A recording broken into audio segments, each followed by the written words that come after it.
오늘 주신 본문을 가지고 누구로 살고 있습니까? 라는 제목으로 하나님 말씀 전하겠습니다. 교회는 하나님이 세우신 특별한 곳이죠. 그리고 천국의 모델입니다. 그러나 이 땅의 교회는 완벽하지 않습니다. 그 안에는 도저히 함께할 수 없을 것 같은 사람들도 존재하지요. 그리고 서로 갈등을 일으키기도 하고 서로에게 상처를 주기도 합니다. 그리고 때로는 분노를 쏟아내고 그 분노 때문에 관계가 깨어지는 일들도 일어납니다. 그러나 이렇게 사람들로 인하여서 아픔이 일어나기도 하고 완벽하지 않는 모습들이 여기저기 있지만 그 안에는 온전함을 향해 달려가는 사람들도 있습니다.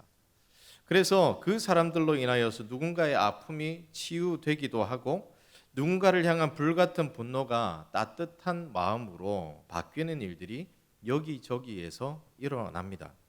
그렇다면 여러분, 우리는 이 믿음의 공동체 속에서, 교회 공동체 속에서 어떤 사람으로 살아가고 있습니까?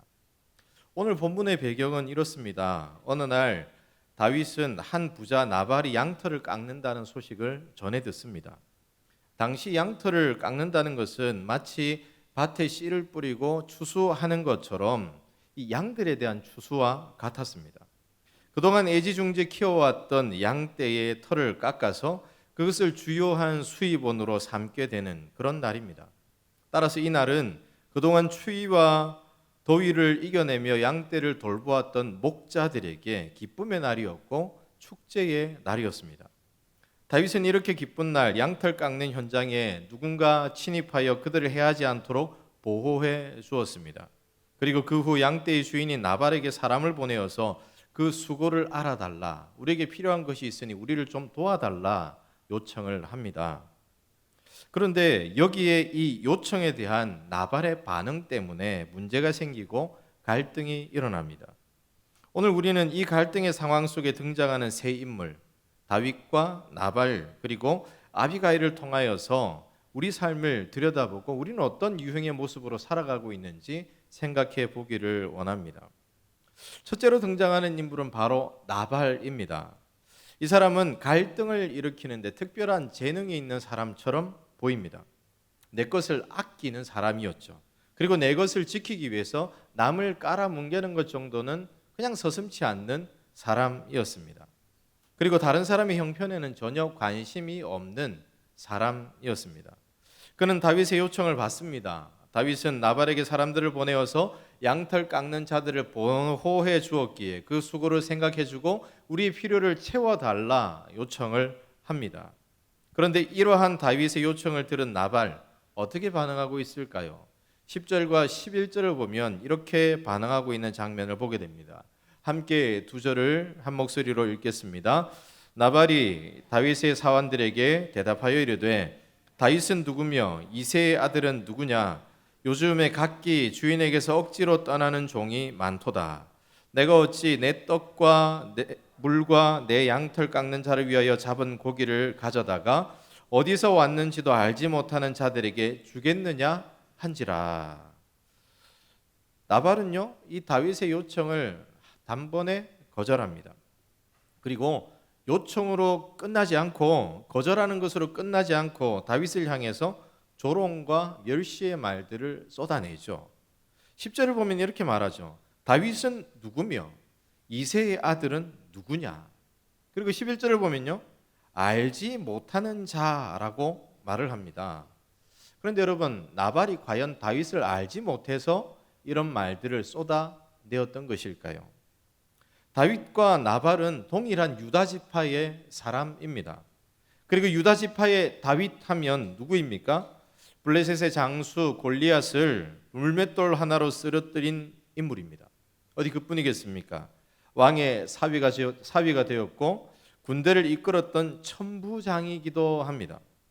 아무리 듣는 귀가 없다고 할지라도 이 다윗이 어떤 인물인지 모른다면 그는 아마 간첩 아니겠습니까?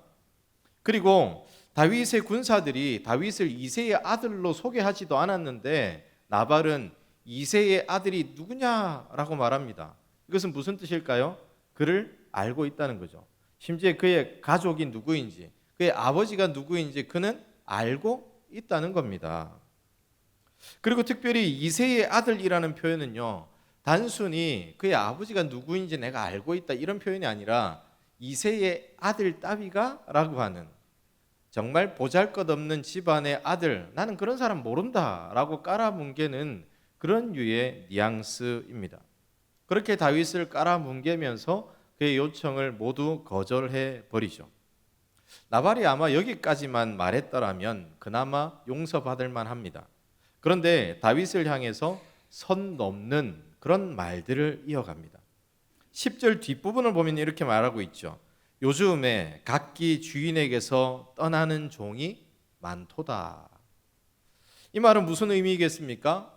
나발은 다윗과 그의 군사들을 자신의 위치를 이탈한 도망한 종이라고 표현합니다. 멸시합니다. 여러분, 다윗이 이런 말을 들을 만큼 잘못한 것이 무엇이 있습니까? 그들은 양떼의 털을 깎는 시간 동안 그들을 보살펴 주었습니다. 어떠한 위험에 처하지 않도록 힘껏 보호해 주었습니다. 다윗과 그의 군사들은 힘으로 빼앗을 수 있는 능력도 가지고 있었습니다. 그러나 힘으로 실력으로 하지 않고 이것이 기회다 여기고 그들을 보살펴주고 그들을 보호해주고 난 이후에 그들의 수고를 알아달라 정중하게 요청합니다. 그런데 왜 이런 요청을 무시하고 다윗의 이런 친절을 무시하고 다윗을 오히려 멸시하고 조롱하고 있는 것일까요? 나발은 도대체 왜 이렇게 행동했던 것일까요? 그의 이러한 태도를 우리는 어떻게 이해해야 할까요? 성경은 이러한 나발을 향해 몇 가지로 평가하고 있습니다. 먼저 사무엘상 25장 3절 후반부를 보면 이렇게 말하고 있습니다. 남자는 완고하고 행실이 악하며 그는 갈렙 족속이었더라. 여기에서 말하는 완고하다, 악하다라고 하는 단어는요, 인간관계에 있어서 거칠며 악하다라고 하는 1차적인 의미를 가지고 있습니다. 그런데 여기에서 끝나지 않고 인간관계뿐만 아니라 하나님과의 관계 속에서도 마음이 강팍하여서 하나님의 뜻을 거스르고 자기 마음대로 행동한다라고 하는 의미를 동시에 가지고 있습니다. 또한 17절 후반부를 보면 하인 중 한 사람이 그의 주인 나발에 대해서 이렇게 평가를 하죠. 주인은 불량한 사람이라. 여러분, 여기서 불량하다라고 하는 단어는요, 그가 유다 사람이지만 그가 하나님의 백성이지만 삶은 그다지 썩 괜찮지 않습니다 라고 하는 의미를 담고 있습니다. 여기 이 불량하다라고 하는 단어가 구약에 몇 번 사용되었는데요, 대개 잡류 혹은 불량자라고 하는 의미로 함께 쓰입니다. 사사기에 보면 입다의 삶을 이야기할 때에 그가 잡류와 어울렸다 이런 표현들이 있습니다.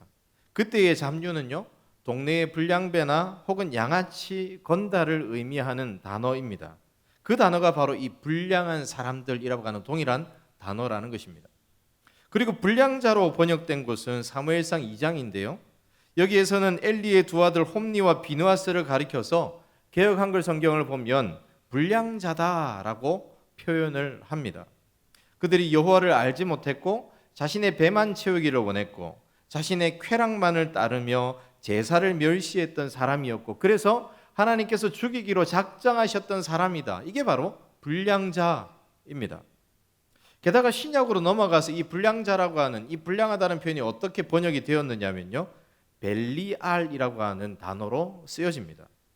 이는 그리스도와 벨리알이 어떻게 합할 수 있겠느냐 말하면서 그리스도와 결코 함께할 수 없는 것을 사도 바울이 이야기할 때에 쓰였던 단어가 바로 이 불량하다, 벨리알이라는 단어입니다. 이것을 모두 종합하면 나발은 어떤 사람이겠습니까? 하나님을 알지 못하는 사람입니다. 하나님의 법과 규례를 통한 하나님의 마음 또한 알지 못하는 사람입니다. 결코 하나님의 베푸시는 은혜를 경험하지 못하는 인물이며 언젠가 하나님의 손에 죽임을 당해야 할 인물, 그 인물이 바로 나발이죠. 이러한 사람이었기에 다윗에게 악하게 대합니다. 그들의 아픔을 알아주지 못하고 멸시합니다. 이는 믿지 않는 자의 전형적인 모습이죠. 그런데 비극적인 것은 이러한 나발이 믿음의 공동체 안에 속한 한 사람이었다는 겁니다. 게다가 재산도 많이 있는, 영향력이 있는 사람이었다는 거죠. 이것을 오늘날의 상황으로 표현하면 믿음의 공동체인 교회에 소속되어 있는 일원이지만 인간적인 영향력도 있지만 하나님을 알지 못하고 하나님의 마음을 알지 못하는 사람이라는 겁니다. 그저 자신의 마음만을 만족해 하는 사람, 자신의 것을 빼앗기지 않기 위해서 남에게 상처를 충분히 주고도 남을 사람, 그 사람이라는 겁니다. 사랑하는 성도 여러분, 세상에는 이런 종류의 사람들이 많이 있습니다. 그것이 눈살 찌푸리게 하지만 사실 그들이 그렇게 살겠다는데 어떻게 하겠습니까? 그들은 그저 자신들의 이익을 위해서 다른 사람들을 밟고 일어설 뿐입니다. 그들에게 그것은 당연한 일이고 자연스러운 일입니다. 그런데 믿음의 공동체 안에 이런 사람들이 있으면 어떻게 되겠습니까? 우리는 이러한 나발을 보면서 그의 인색함과 나그네를 대접하지 않음을 욕합니다. 내 것을 내어주지 않기 위해서 저 사람의 수준이 어느 정도인지, 좀 괜찮은 집안의 사람인지, 그레이드를 평가하고 별 볼 일 없는 사람이니 깔아뭉개는 그런 모습들, 그 모습들을 비난합니다. 우리가 이렇게 그를 비난하는 이유가 무엇이겠습니까? 하나님의 백성에게는 이런 모습이 없어야 하기 때문입니다. 하나님의 백성 공동체 안에서 누군가 고통을 당할 때 그들에게 이렇게 다가가면 안 된다는 것을 우리는 알고 있고 우리는 그렇게 살아가고 있다고 자부하기 때문입니다. 그리고 당연히 믿음의 공동체 안에서도 이런 모습이 없을 것이라 기대하며 살아갑니다. 그런데 여러분, 실상은 어떠합니까? 이 땅에는 가라지가 섞여 있듯이 믿음의 공동체 안에, 신앙의 공동체 안에, 은혜의 공동체 안에 이런 사람들이 함께 머물러 있습니다. 온전해져야 할 공동체에 사랑을 안겨다 주어도 모자랄 공동체에 상처를 안겨다 주고 고통과 아픔을 안겨다 주는 모습들이 여기저기에 있습니다. 그런데 여러분, 더 놀라운 것은요, 문득 우리가 그런 모습으로 나타날 때가 있다는 겁니다. 내가 갑자기 어느 날 그런 모습으로 다른 사람들의 마음을 상하게 하는 때가 나타난다는 겁니다. 잘 안 그랬는데 갑자기 어느 날 나를 돌아보니 그런 모습이 되어 있는 스스로를 발견하고 너무 섬찟 놀라는 모습이 우리 가운데 있다는 겁니다. 믿음의 공동체 안에서 누군가 사랑의 손길을 요청할 때 그 사람을 짓밟고 업신여기거나 혹시 멸시하고 조롱하는 모습이 나의 모습일 수 있다는 사실을 우리는 기억해야 합니다. 믿음의 공동체 안에, 신앙의 공동체 안에 없을 것 같고 없어야 한다고 생각했던 모습들이 나의 모습일 수 있습니다. 사랑하는 성도 여러분, 혹시 내가 나발은 아닙니까? 혹시 내가 그리스도와 함께하지 못할 벨리알과 같은 모습은 아닙니까? 혹시 내가 하나님의 멸망이 예비되어 있는 불량한 사람의 모습으로 다른 사람들에게 비추어지지 않습니까? 바라기는 하나님의 은혜를 받은 사람으로 하나님께서 우리 가운데 허락하신 은혜를 나누며 그 사랑을 나타내는 하나님의 백성으로 서기를 주 예수님의 이름으로 축복합니다. 두 번째 등장하는 인물은요, 바로 다윗입니다. 다윗은 나발처럼 자신의 것을 지키기 위해서 아둥바둥하는 인물은 아닙니다. 누군가를 깔아뭉개는 인물은 아닙니다. 오히려 자신과 함께한 사람들, 자신을 믿고 따르는 사람들을 위해서 많은 애를 썼던 사람입니다. 그래서 그는 자신과 함께한 600명의 사람들을 책임지기 위해서 나발에게 정중하게 쓸 것을 요청합니다. 특별히 양털을 깎는 날이기에 모두의 마음이 푸근할 것을 알기에 어려움 가운데 있는 자신들에게 더 좋은 마음으로 반응할 것을 기대하며 믿고 그들에게 사람을 보냅니다. 앞에서도 읽었지만 7절, 8절을 보면 이렇게 기록하고 있습니다. 함께 7절, 8절 읽겠습니다. 시작. 내게 양털 깎는 자들이 있다 함을 이제 내가 들었노라. 내 목자들이 우리와 함께 있었으나 우리가 그들을 해하지 아니하였고 그들이 갈멜에 있는 동안에 그들의 것을 하나도 잃지 아니하였나니 내 소년들에게 물으면 그들이 내게 말하리라. 그런즉 내 소년들이 내게 은혜를 얻게 하라. 우리가 좋은 날에 왔은즉 내 손에 있는 대로 내 종들과 내 아들 다윗에게 주기를 원하노라 하더라 하라. 먼저 다윗은 자신의 병사들이 나발의 목자들을 상하게 하지 않았음을 분명하게 말합니다.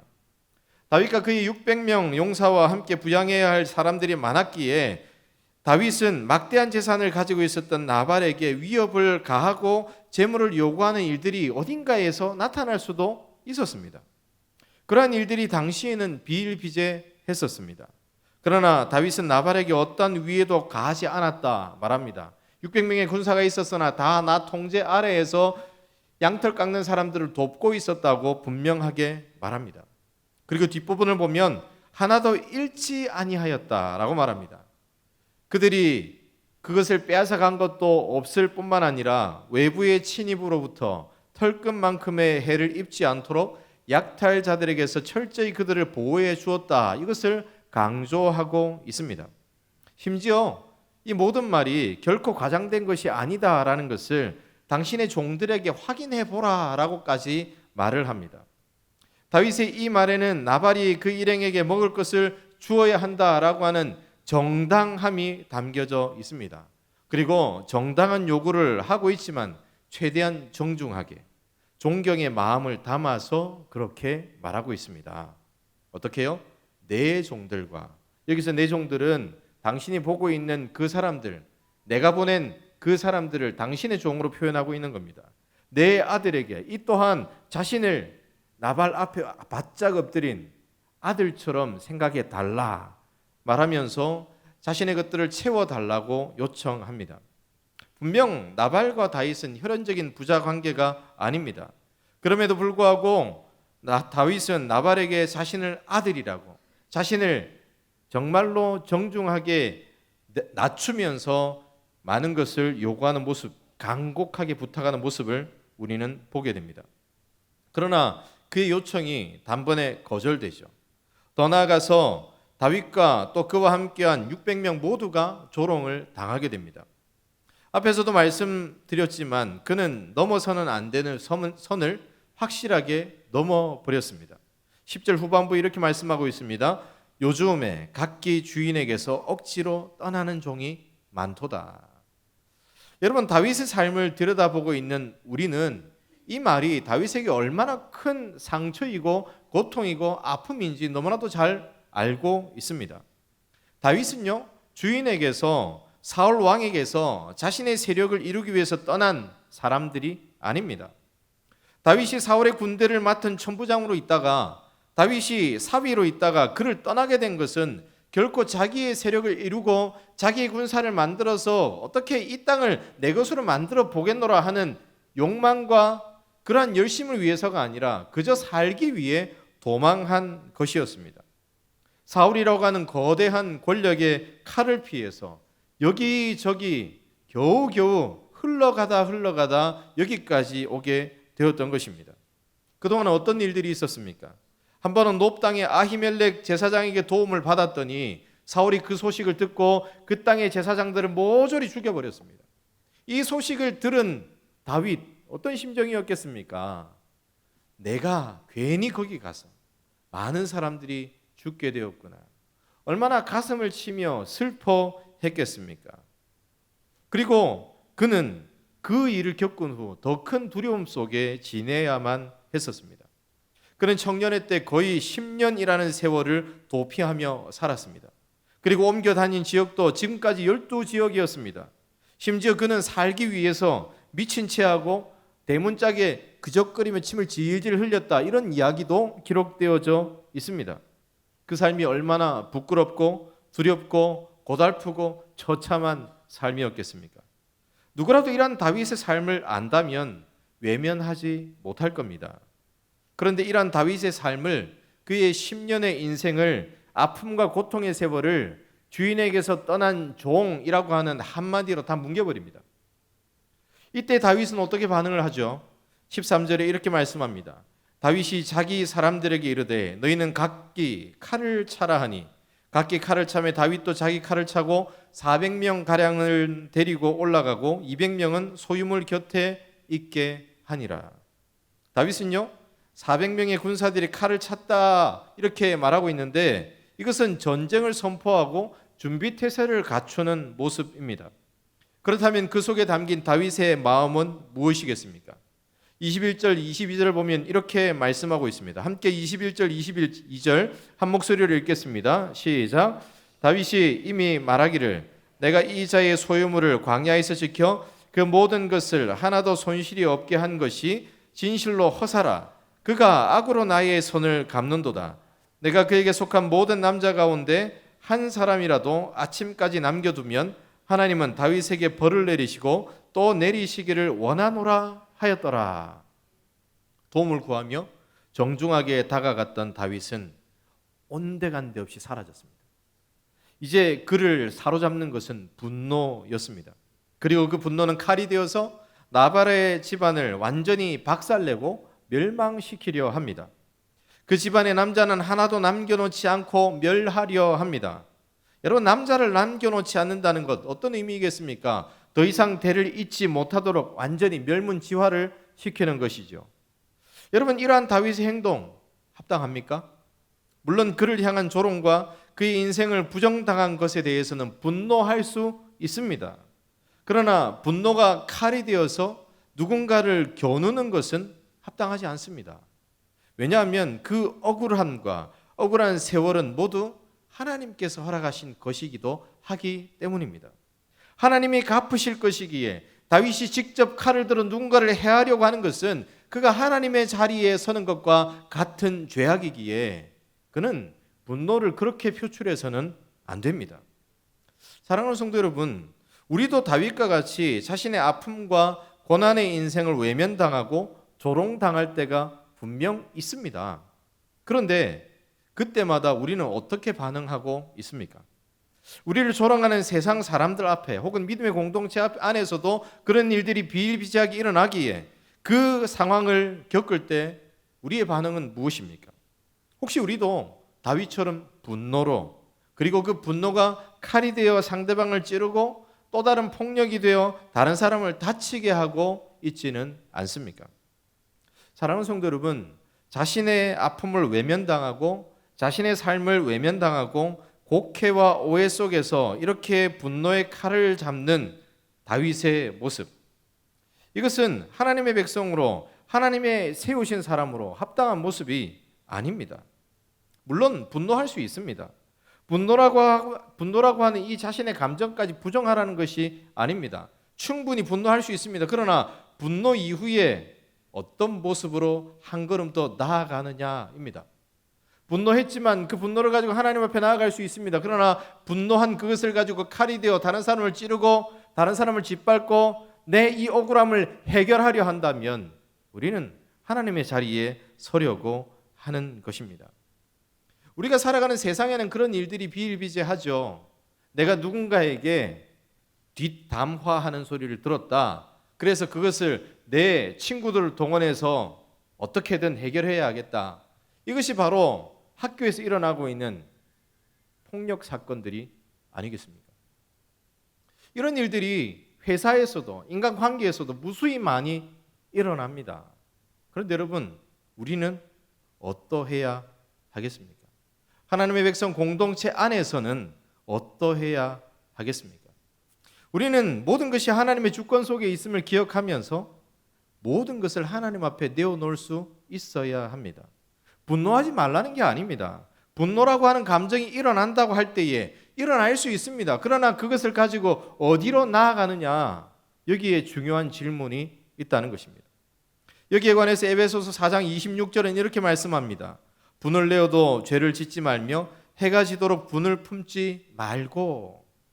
그리고 로마서 12장 17절부터 19절을 보면 이렇게 말씀하고 있죠. 아무에게도 악을 악으로 갚지 말고 모든 사람 앞에서 선한 일을 도모하라. 할 수 있거든 너희로서는 모든 사람과 더불어 화목하라. 내 사랑하는 자들아, 너희가 친히 원수를 갚지 말고 하나님의 진노하심에 맡기라. 기록되었으되 원수 갚는 것이 내게 있으니 내가 갚으리라고 주께서 말씀하시니라. 아멘이십니까? 사실 다윗이 그렇게 원수를 갚으려 하다가 아비가일 때문에 멈췄죠. 그 이후에 어떤 일이 일어납니까? 하나님께서 다윗의 마음을 상하게 했고 그의 마음을 아프게 했던 나발을 치십니다. 사랑하는 성도 여러분, 혹시라도 우리의 삶에 다윗과 같은 분노의 칼이 일어날 때가 있지 않습니까?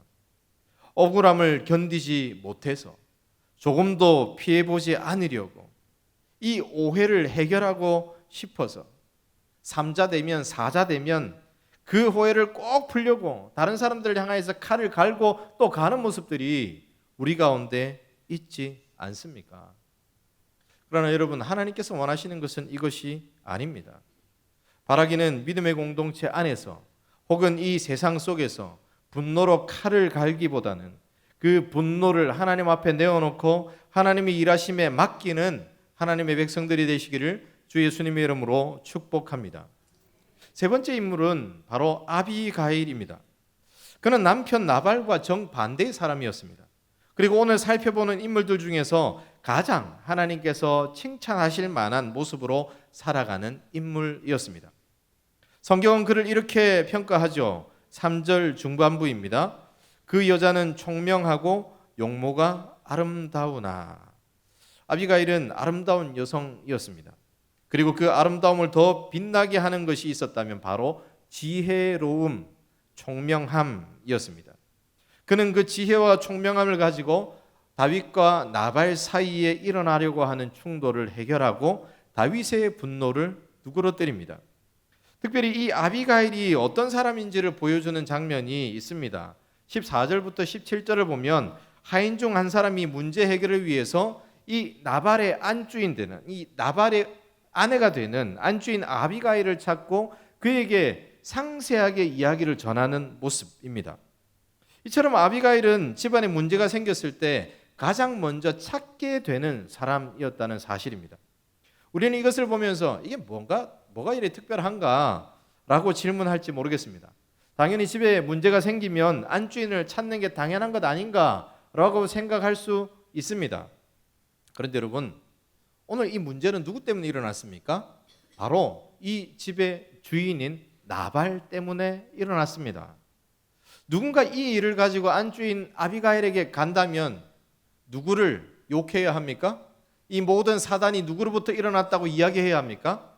당신의 남편, 이 집의 주인인 나발으로부터 시작되었습니다라고 소상히 이야기해야 합니다. 물론 감정이 섞여 들어가겠죠.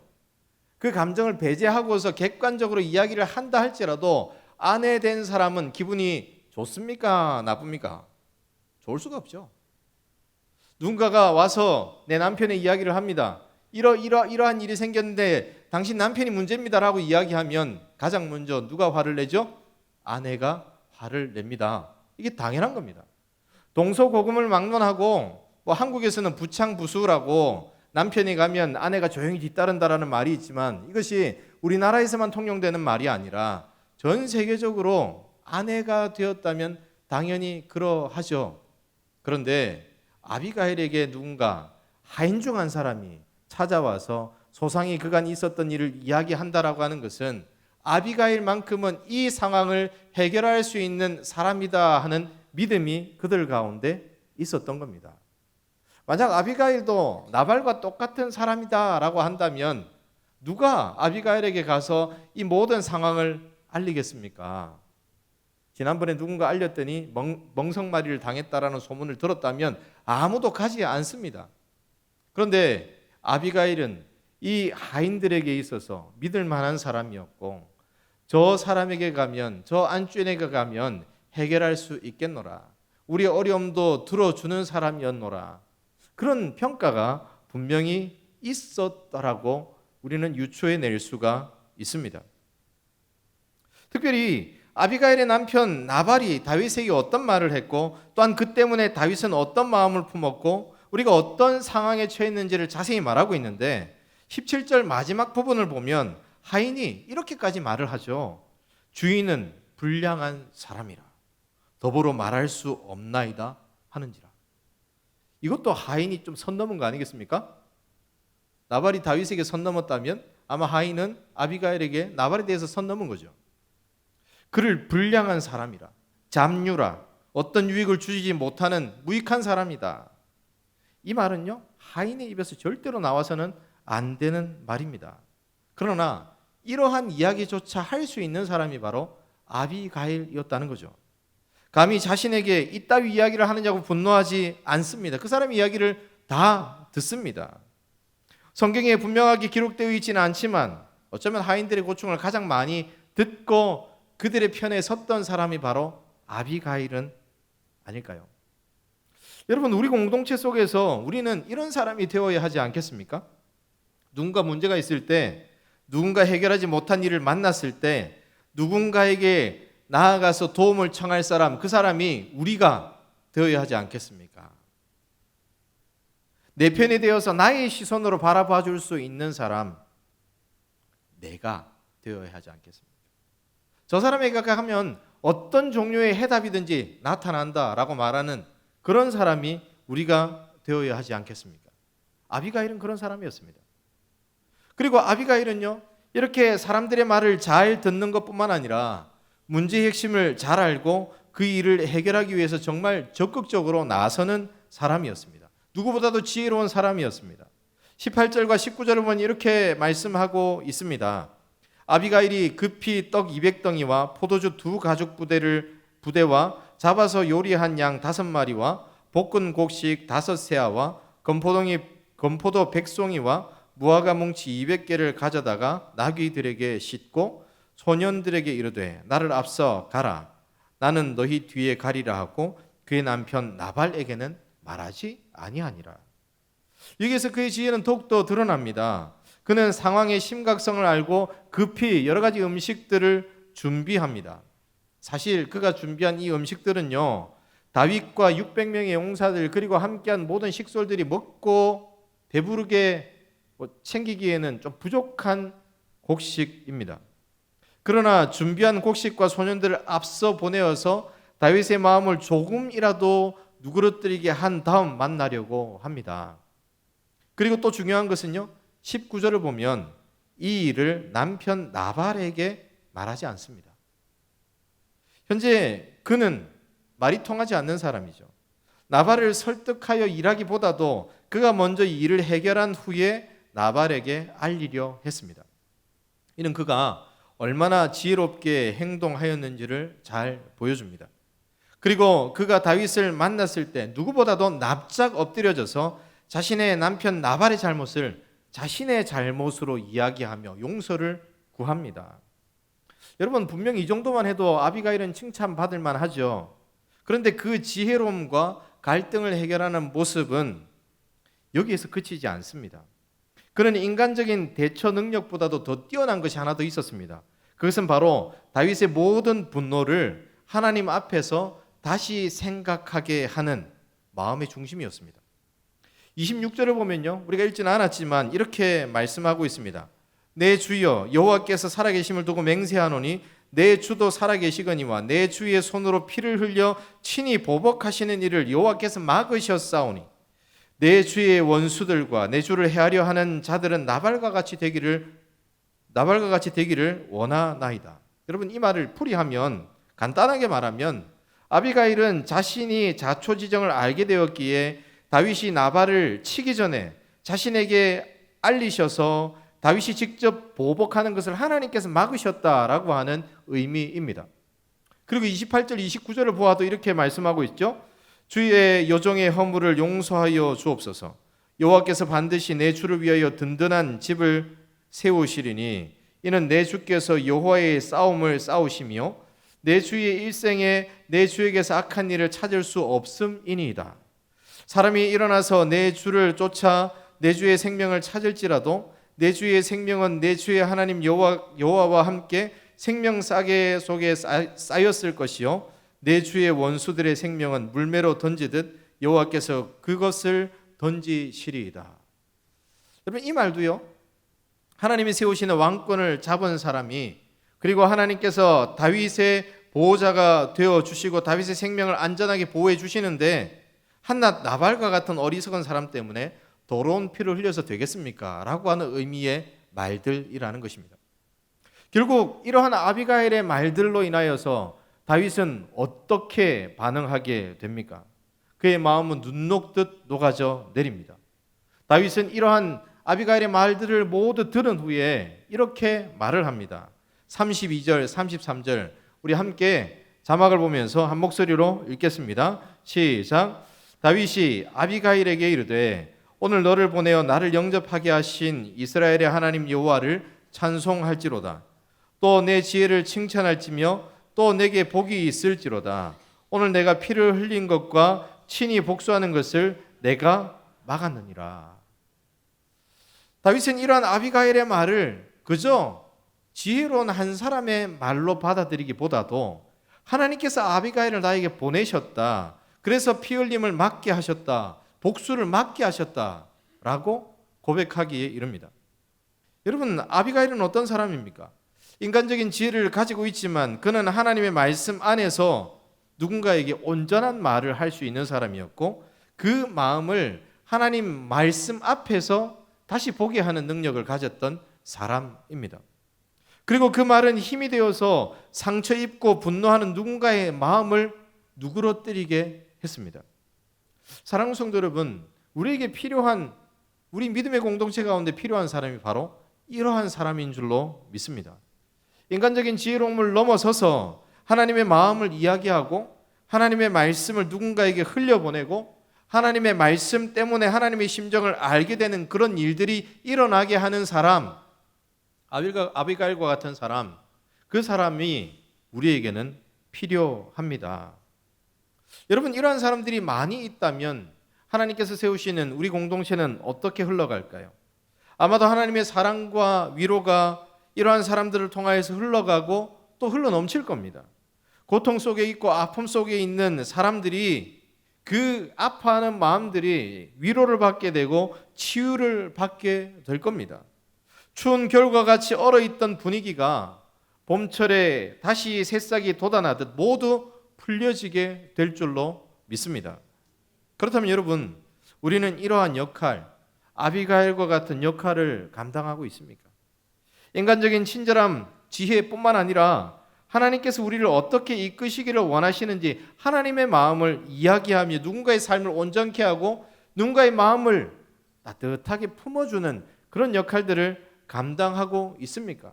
그렇게 아름다운 공동체로 세워져 가고 있습니까?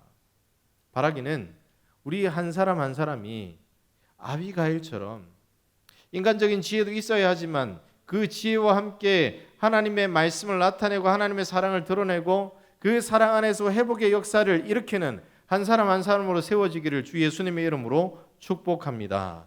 사랑하는 성도 여러분, 우리는 누구로 살고 있습니까? 자신의 것을 지키기 위해서 누군가를 밟고 일어서는 나발입니까? 아니면 자신이 거절당한 것 때문에 분노하고 칼을 가는 다윗입니까? 아니면 이 모든 갈등과 칼을 들고 누군가를 찌르려고 해하려고 하는 이 상황을 해결하고 하나님 앞에 서게 만드는 아비가일과 같은 사람입니까? 바라기는 우리 모두는 믿음의 공동체 속에서 이러한 모습으로 누군가를 온전하게 하는 한 사람, 아비가일과 같은 사람으로 세워지기를 주 예수님의 이름으로 축복합니다. 기도하겠습니다.